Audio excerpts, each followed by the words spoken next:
ভুলেও গোসল করার সময় এই দুইটি কাজ করবেন না, নয়তো মারাত্মক বিপদে পড়বেন। গোসলের সময় এই দুইটি কাজ করলে ক্যান্সারের মতো মারাত্মক রোগ হওয়ার সম্ভাবনা রয়েছে, যা থেকে বেঁচে ফেরার কোনো উপায় নেই। বিশেষ করে যাদের ঘরে বাচ্চারা আছে তারা অবশ্যই ভিডিওটি সম্পূর্ণ দেখবেন এবং খেয়াল রাখবেন গোসল করার সময় যেন এই ভুল দুইটি কেউ না করে। হয়তো শুরুতে বুঝতে পারবেন না, কিন্তু পরবর্তীতে এর জন্য আপনাকে সারা জীবন পস্তাতে হবে।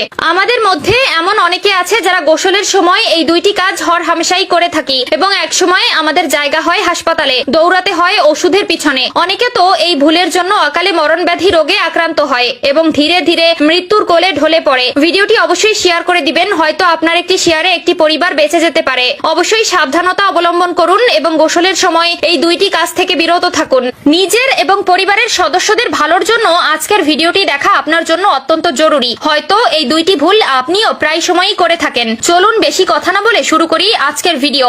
1 নম্বরে, গোসল করার সময় আমরা যে মারাত্মক ভুলটি করি সেটি হলো খাওয়া দাওয়া করে গোসল করতে যাই। প্রিয় দর্শক, এই ভুলটি মোটেও করবেন না। আপনি যখন খাওয়া দাওয়া করেন তখন আপনার পাকস্থলীতে হজম প্রক্রিয়া শুরু হয়। সেই মুহূর্তে যদি আপনি গোসল করেন তাহলে আপনার হজম প্রক্রিয়া ব্যাহত হবে এবং কঠিন সমস্যায় পড়তে হবে। যাদের ঘরে ছেলেমেয়েরা ও সদস্যরা এই ধরনের কাজ করে তাদের অবশ্যই এই বিষয়ে সতর্ক করবেন, নয়তো পরবর্তীতে বড় ধরনের মাসুল দিতে হতে পারে। খাবার পরপরই যদি আপনি গোসল করতে যান তাহলে আপনার পাকস্থলী ক্ষতিগ্রস্ত হবে। খাওয়ার পর আপনার শরীরের রক্ত প্রবাহ মূলত হজম